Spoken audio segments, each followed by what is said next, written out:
CM योगी के दिल्ली दौरे के दौरान मंथन से क्या निकला, मंत्रिमंडल विस्तार को लेकर उड़ रही खबरों का सच क्या है, बीजेपी के सहयोगी दल क्यों नाराज हैं, इन मुद्दों को लेकर यूपी के deputy CM doctor Dinesh Sharma से खास बातचीत की हमारे ब्यूरो चीफ विक्रम सिंह राठौर ने। सुनिए। उत्तर प्रदेश में 10वीं और 12वीं की परीक्षाओं को लेकर लगातार बच्चों में एक डर बना हुआ है कि किस तरीके से मार्क्स मिलेंगे। परीक्षाएं रद्द कर दी गई हैं, परीक्षाएं कैंसिल कर दी गई हैं, लेकिन आगे उनको मार्क्स किस तरीके से मिलेंगे और खास तौर पर जो 12वीं कक्षा के बच्चे हैं उनको किस तरीके से मार्क्स मिलेंगे जिससे कि आगे का वो अपना करियर बना सके, ये एक असमंजस की स्थिति बनी हुई है। इस पर हमसे ज्यादा बात करने के लिए उत्तर प्रदेश सरकार के उप मुख्यमंत्री दिनेश शर्मा जी मौजूद हैं। सर, बच्चों में एक असमंजस की स्थिति बनी हुई है कि किस तरीके से मार्क्स दिए जाएंगे, खासतौर पर 12th वाले बच्चों की, कि आगे का करियर किस तरीके से बनेगा, क्या मार्क्स मिलेंगे, तो क्या सर स्ट्रेटजी अभी चल रही है, किन चीजों पर मंथन चल रहा है सर? देखिए, सभी इलेक्ट्रॉनिक चैनल्स पे, समाचार पत्रों में इसका आ चुका है विवरण। अपर मुख्य सचिव माध्यमिक शिक्षा श्रीमती आराधना शुक्ला जी की अध्यक्षता में एक कमेटी बनी है जिसमें वरिष्ठ अधिकारीगण हैं।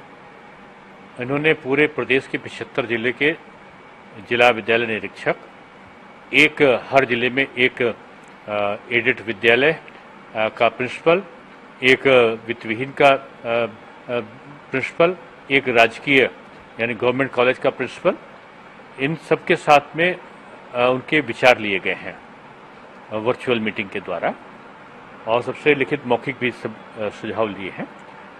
अपनी वेबसाइट पे आम लोगों से, छात्रों से, शिक्षकों से भी सुझाव मांगे गए हैं। जो शिक्षक जनप्रतिनिधि हैं विधान परिषद में या और जगह पे, तो उनसे भी किसी न किसी स्तर पे उनसे भी परामर्श लिया गया है। ये व्यापक परामर्श के उपरांत एक सर्वमान्य फार्मूला निकालने की कोशिश है और वो जल्दी, मैं समझता हूँ, एक हफ्ते के अंदर वो सामने आ जाएगा। सर, अभी कुछ है आइडिया, जैसे आप चैनल के माध्यम से कुछ बताना चाहें जिससे बच्चों को कुछ राहत हो सके, वो क्योंकि लगातार परेशान है। जिन बच्चों से भी बात हुई है चैनल के माध्यम से, जो लोग आए हैं हमसे भी जिनसे बात हुई, वो कुछ जानना चाहते हैं कि किस तरीके से है, क्या उम्मीद है, वो कि करियर किस तरीके से आगे बनाएंगे, खासतौर 12th के बच्चे वो जानना चाह रहे हैं कि कुछ अगर चीजें बता सके आप। नहीं, मैंने आपको बताया कि अपर मुख्य सचिव के अध्यक्षता की कमेटी फार्मूला तैयार कर रही है और इतने तमाम लोगों से उसने सुझाव प्राप्त किए हैं। सुझाव आने के बाद में एक हफ्ता के अंदर उसका निर्णय होगा। सर, और भी स्थितियां अभी हैं, खासतौर पर अगर पॉलिटिकल एस्पेक्ट्स पे बात करें, क्योंकि वरिष्ठ नेता हैं उत्तर प्रदेश में भी और राष्ट्रीय राजनीति में भी आपका एक बड़ा कद है। सर, इस समय उत्तर प्रदेश में राजनीतिक स्थिति में काफी उठापटक मची हुई है, विपक्ष भी लगातार इन चीजों को लेकर सवाल उठा रहा है। मुख्यमंत्री जी भी जब दिल्ली गए थे तो वहां से जब वापस आए उसके बाद भी विपक्ष लगातार उस पर सवाल उठा रहा है कि नेतृत्व को लेकर बदलाव हो सकता है, संगठन स्तर पर बदलाव हो सकता है, मंत्रिमंडल विस्तार को लेकर चर्चा लगातार चली। सर, इन अटकलों के बीच में क्या चीजें हैं जो सर आप कहना चाहेंगे इस समय जो उत्तर प्रदेश की स्थिति बनी हुई है? बस एक लाइन में मैं बताना चाहूंगा कि माननीय मुख्यमंत्री जी के नेतृत्व में जितनी सक्रियता के साथ में इस सरकार ने काम किया है उसको लेकर विपक्ष में बेचैनी है, और जो सरकार की या हमारे संगठन की जो सक्रियता है उसको ये सब उथल पुथल का नाम दे रहे हैं, जबकि वास्तव में वो जनता के प्रति जवाबदेही प्रक्रिया के अंतर्गत काम करने की प्रवृत्ति है सरकार की, और उसके आधार पर जो सरकार काम कर रही है वो घबराहट है विपक्ष की कि सब मिलके भी सरकार की सक्रियता का जवाब नहीं दे पा रहे हैं, क्योंकि सब कोरोना से संक्रमण काल में अपने घर पे बैठे थे। वहीं हमारे जनप्रतिनिधि 6-7 जनप्रतिनिधि हमारे नहीं रहे, विधायक 3 मंत्री हमारे नहीं रहे। उसके बावजूद सबको ये था कि जाके सक्रियता के साथ हर जिले में काम करिए। सबको कहा गया कि आप लोग जनता के हित चिंतक बन के समाज सेवा का काम करिए, उनको मेडिकल किट पहुंचाइए, उनकी स्क्रीनिंग कराइए, उनकी चेकिंग कराइए, उनको भोजन पहुंचाइए अगर कोई कोरोना संक्रमित है। ये सारा काम भारतीय जनता पार्टी के कार्यकर्ता सेवा ही संगठन नाम के कार्यक्रम के अंतर्गत कर रहे थे। उसमें हमारे जनप्रतिनिधि, हमारे मंत्री, हमारे विधायक सब लगे थे। अब किसी पार्टी को इतनी क्षति नहीं हुई होगी जितना हमारे जानमाल की क्षति हुई बीजेपी के कार्यकर्ताओं की। तो उनको लगता है कि बीजेपी के लोग तो फील्ड पे थे, बाकी लोग एसी एयर कंडीशन के अंदर ट्विटर पे थे। तो कुछ लोग ट्विटर की लड़ाई लड़ रहे थे और हम लोग मैदान में जाके लोगों के बीच में काम कर रहे थे। इसकी घबराहट विपक्ष में, वो तरह तरह से दुष्प्रचारित सरकार को बदनाम करने के लिए और करते हैं। मैं समझता हूँ इसका कोई प्रभाव नहीं है। सर, पश्चिमी उत्तर प्रदेश में बड़ा फोकस इस समय देखने को मिला, किसान आंदोलन एक बड़ा असर दिख रहा था। जितिन प्रसाद जी ने भी अब ज्वाइन कर लिया है। क्या रणनीति के तहत काम हो रहा है सर, खासतौर पर पश्चिमी उत्तर प्रदेश में, क्योंकि सक्रियता बहुत ज्यादा दिख रही है वहां पर, और जैसे जैसे लोग ज्वाइन कर रहे हैं वहां पर अब ये एक्सपेक्ट लगाया जा रहा है कि किसान, विपक्ष का खासतौर पर, जैसे भी मैंने कहा भी, विपक्ष कह रहा है कि किसान आंदोलन से डरी हुई है, इसलिए पश्चिमी उत्तर प्रदेश में सक्रियता ज्यादा बढ़ाई जा रही है।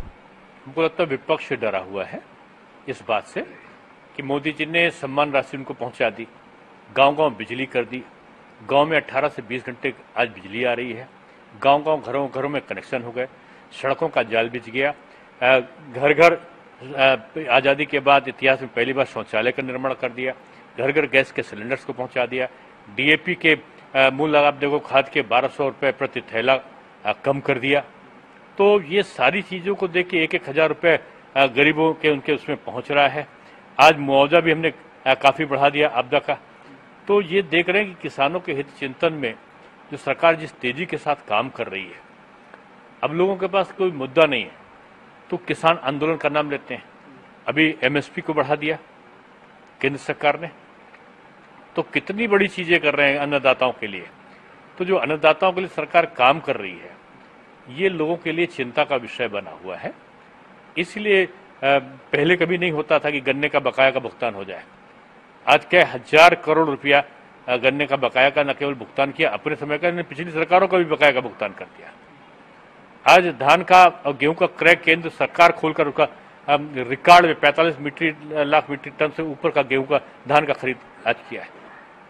तो ये जो उनका भुगतान कर रहे हैं, तो ये जो काम सरकार कर रही है, किसानों उन्मुख काम कर रही है, उससे लोगों में चिंता और बेचैनी बढ़ी है।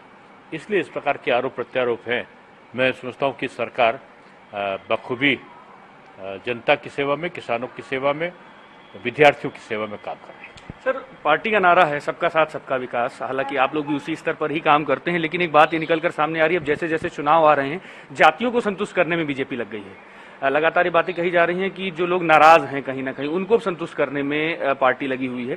उस चीजों को किस आधार से आप देखते हैं कि बार बार ये बातें निकल के आ रही हैं कि जातियों को, चाहे वो ठाकुर ब्राह्मण की बात जिस तरीके से बीच में बड़े स्तर पर उठी थी, और उसके बाद अन्य जातियों को लेकर भी अलग अलग लोग आवाज उठा रहे थे, तो अब सब कह रहे हैं कि पार्टी जातिगत चीजों को संतुष्ट करने में लगी हुई। क्या ऐसा सर, क्या सच है सर इसमें? शायद भारतीय जनता पार्टी पूरे देश में एक ऐसी पार्टी है जो जाति आधार पर नहीं, कर्म और क्रियाशीलता के आधार पर काम करती है। और अगर आप जाति का आधार बताते हैं तो आपको सारे चेहरे दिखाई पड़ेंगे। बीजेपी में हर जाति और हर वर्ग के चेहरे दिखाई पड़ेंगे। आपको कोई भी ऐसा चेहरा नहीं होगा जो केवल एक ही समुदाय का आपको दिख रहा हो। हम जाति व्यवस्था पे नहीं, हम कर्म और क्रियाशीलता पर जोर देते हैं, और चुनावी दृष्टि से काम करना हमारा लक्ष्य नहीं होता। समाज के प्रति जवाबदेही भाव से हमने जो कहा वो हमने किया। हमने कहा धारा 370 हटेगी, हमारी सरकार ने धारा 370 हटाई। ये कहते थे कि रामलला हम आएंगे, मंदिर वहीं बनाएंगे, तारीख नहीं बताएंगे, कह के उपहास उड़ाते थे। हमने कहा भी और बनना भी शुरू हो गया। इन्होंने सीएए के बारे में कहा कि कभी ला ही नहीं सकते, हमने किया।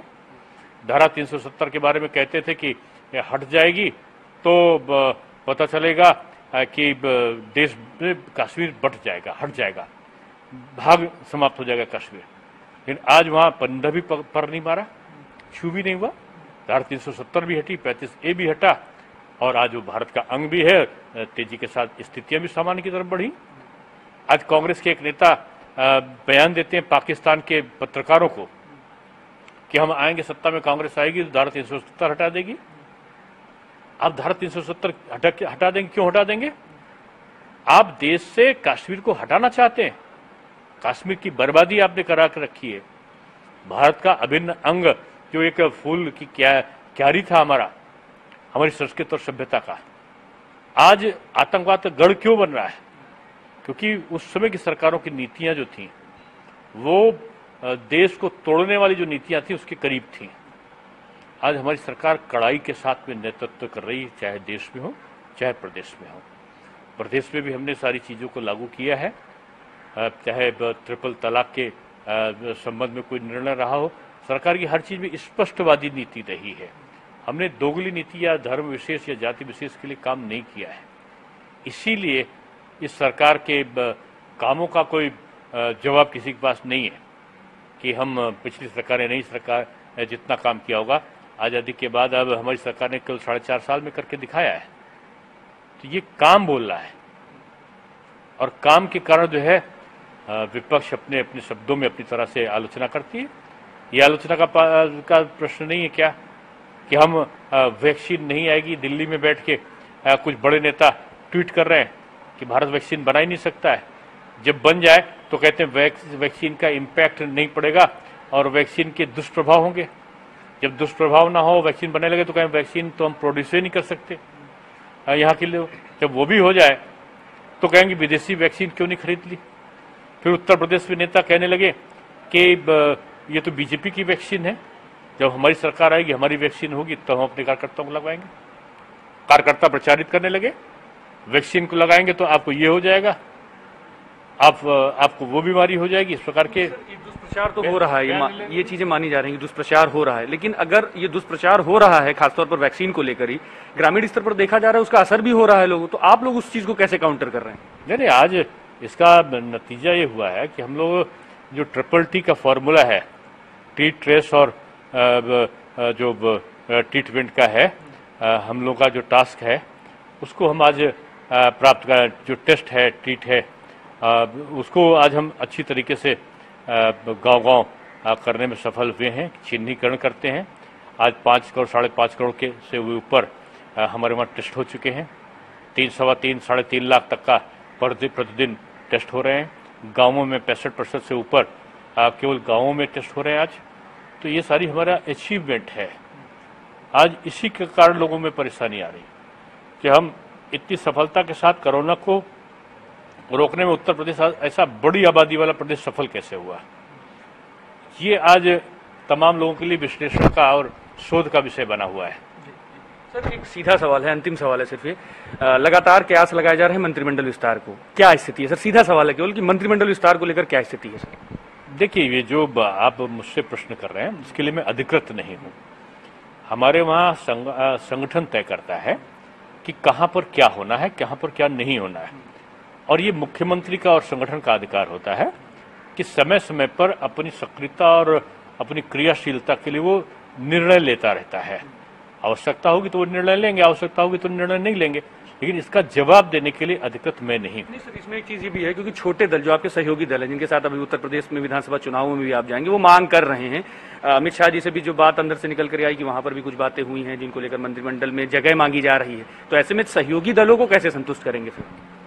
देखिए, अंदर से मत बातें निकालिए, क्योंकि बीजेपी की किसी से बात होती है तो अंदर से नहीं होती, वो बाहर से भी वही होती है, वो अंदर से भी वही होती है।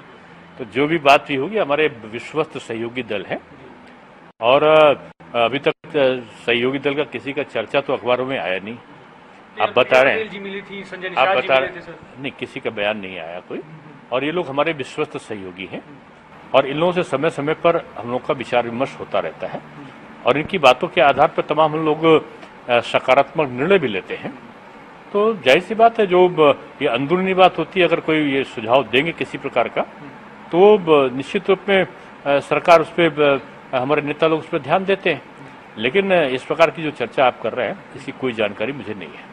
बहुत बहुत धन्यवाद सर हिंदी खबर से बात करने के लिए। ये थे उप मुख्यमंत्री दिनेश शर्मा जी, जिन्होंने बेबाक तरीके से सारी चीजों पर अपनी राय रखी और साफ तौर पर बताया कि उत्तर प्रदेश में जो कुछ भी हो रहा है वो सरकार जो उसकी जवाबदेही है जनता के प्रति उसके तहत किया जा रहा है, और विपक्ष में जो खलबली मची हुई है वो सिर्फ और सिर्फ इस बात की है कि जब वो कोरोना काल में कुछ नहीं कर पाए तो अब सिर्फ सरकार के ऊपर सवाल उठाने का काम कर रहे हैं।